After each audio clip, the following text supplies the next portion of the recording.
వేల వేల వేల వేల ఖర్చుతో కొన్ని వందల కోట్లతో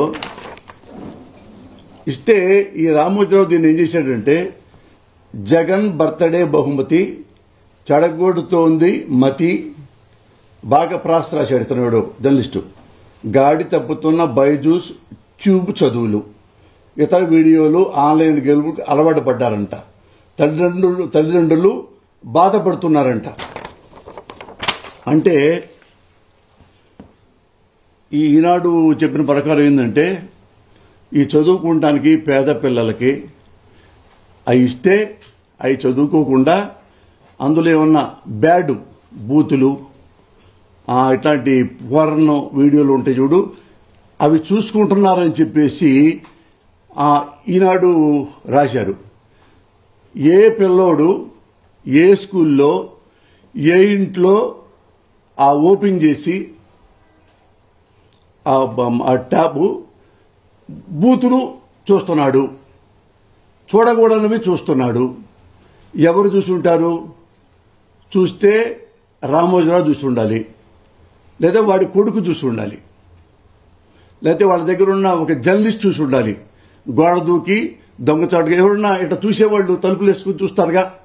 అయినా కానీ ఈగలో ఈగగా దోమలో దోమగా తొక్కలో తొక్కగా ఆ గదిలో దూరి చూస్తే ఆ ట్యాబుల్లో పచ్చి బూతులు ఉన్నట్టు ఉంటే అప్పుడు ఈ పేపర్లో రాయాలి. దాంతోపాటు విట్నెస్ కూడా పెట్టాలి, సాక్ష్యం కూడా పెట్టాలి. నేను రామోజీరావు గారిని ఎందుకు ప్రశ్నిస్తున్నానంటే మీరు చాలా మంది అనుకుంటారు, అయ్యో రామోజీరావు గారు చాలా పెద్దోడు, రామోజీరావు గారు లవ్ ఫుట్ ఏంటి, రామోజీరావు గారు రాజకీయ బ్రోకర్ ఏంటి, వాడేంటి, ఆ సన్నాసి అంటాడేంటి పోస్తాని అంటారు కదా. అతను నా మంచి క్లోజ్ ఫ్రెండ్. డీటెయిల్గా చెప్తాను మీకు. ఉన్నప్పుడు ఇవి సాక్ష్యం కావాలి కదా, సాక్ష్యం లేదు. అప్పుడు ఏం చేయాలి? ఇప్పుడు ఈ ట్యాబులన్నీ తీసేసేయాలన్నమాట, లేదా స్కూళ్ళు మొత్తం మూసేసేయాలి.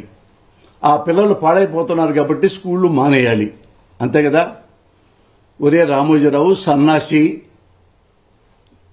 అసెంబ్లీలో ఒక ఎమ్మెల్యే కూర్చొని స్పీకర్ గారు మాట్లాడుతుంటే సెల్ ఫోన్ పెట్టుకుని పూర్వ వీడియో చూస్తున్నాడు. అది మీ జర్నలిస్టులు అందరికీ తెలుసు. అది ఏ రాష్ట్రమో చెప్పక్కర్లా.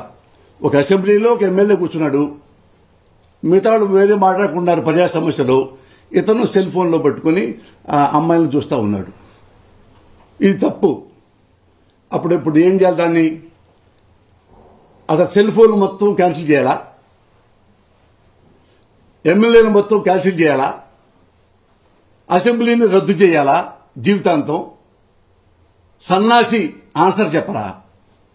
నిజంగా ఏవైతే